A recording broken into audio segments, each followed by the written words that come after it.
Power begins from within. If you're aware of who you are, if you're aware of what you're good at, what you're not good at, if you're able to see how emotions kind of govern your life, if you can learn what your weaknesses are and how to control them, you can't ever get complete control, but awareness is almost enough.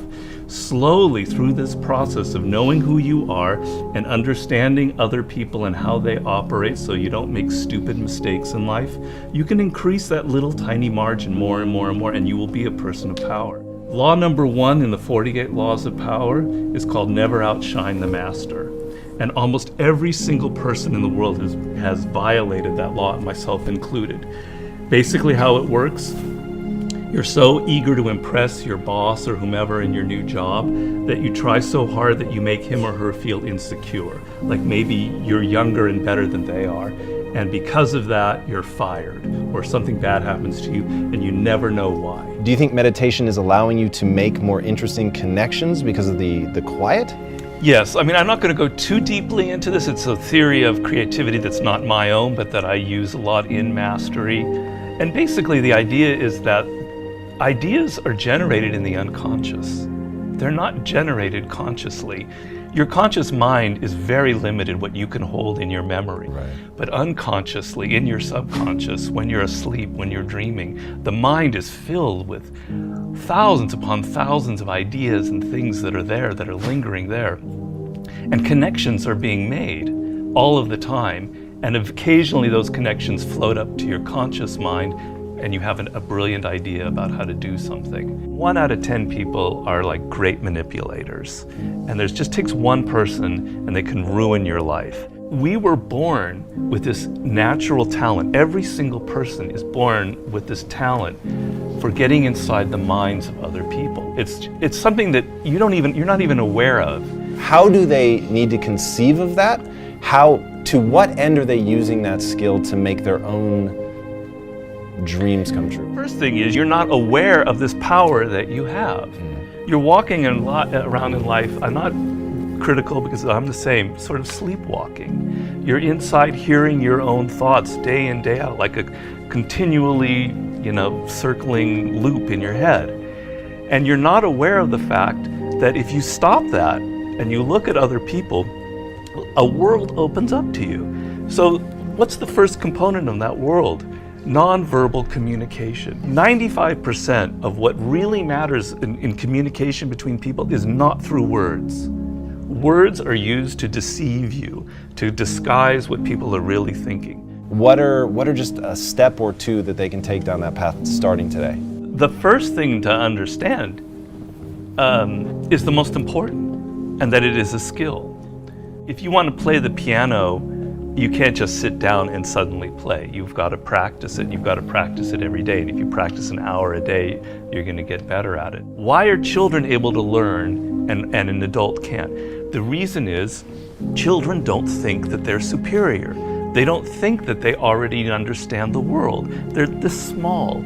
They're weak. They're defenseless. They have to learn or they're going to die. They have to learn how to speak the language. They have to learn what's going on with their parents, or they're literally going to die. Do you have tricks that you use for ensuring that genius does not become a young man's game, that your books truly get better and better over time? Basically, every time I begin a book, I'm deathly afraid of failing. I feel like, it's not going to sell as well as the last book. I'm losing it. I got to go back to square one. Each project, each thing that you do in life, you have to kind of create that feeling in the gut like, I don't know if I'm going to be able to pull it off. I don't know if I can go 12 rounds with Floyd Mayweather this time. I don't know it. The secret really to success in life, I have to say, is retaining, I talk about this in Mastery, is retaining your childlike qualities. If you're completely a child, that's not going to work. Negative capability is rule number 1 for being a creative person. And if you don't follow anything else in Mastery, that would be enough. The ability to keep 2 ideas that contradict each other in your mind without feeling uncomfortable, without having to come to a conclusion. You can think about something without rushing to judgment and conclusion. You can be in the moment. You can say, well, it could be this, it could be that, it could be that. And you don't have to decide whether it's A, B, or C. You're open to adopting 3 or 4 different viewpoints. If you love music, don't quit your job and play guitar. Like, you're gonna have a hard time feeding your family. But you have advice for them. What is that advice? Yeah, but people say, live your passion. So these are cliches, and nobody changes their life based on a cliche. You've got to do hard work, and to do hard work, you have to have a roadmap. Somebody has to show you step to get there. Working for yourself, starting your own company, doing what you love should be everybody's goal. The process begins by first knowing what you really love. And believe me, I do a lot of consulting. A lot of people have no self-awareness. They don't even really know what it is that they were meant to do in life. They loved music when they were a kid, but then they got into law or whatever because of their parents, and then they don't know who they are anymore. Well, do I really like music?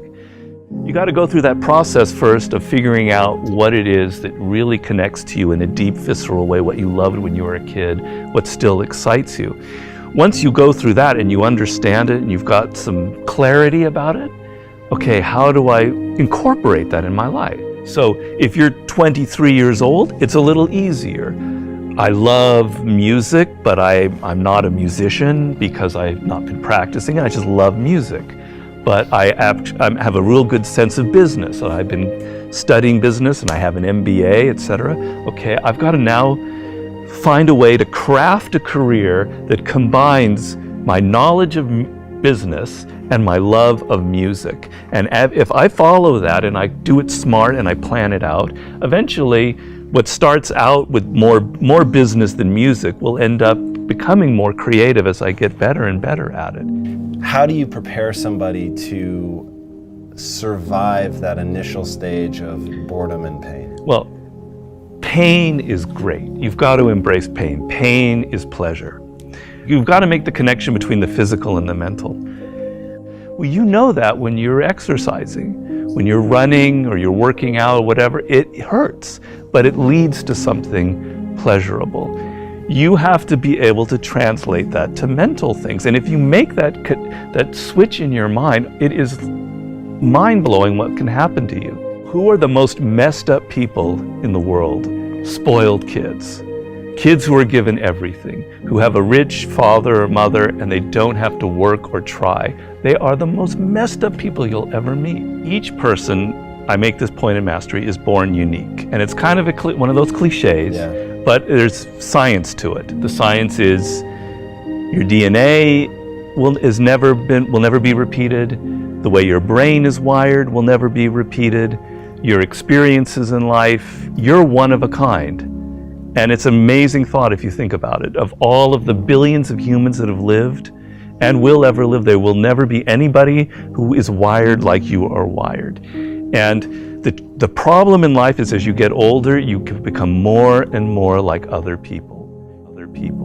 You spend a lot of your time thinking about what other people like, and you're not aware of what you like. You go into careers because you listen to other people. If you look at all of the brilliant people who've succeeded in life, if you look at a Steve Jobs, you look at an Elon Musk, etc., there's nobody else out there like them. You're never going to be able to pinpoint one other person like them. They are completely unique, and those are the people that end up having power in the world.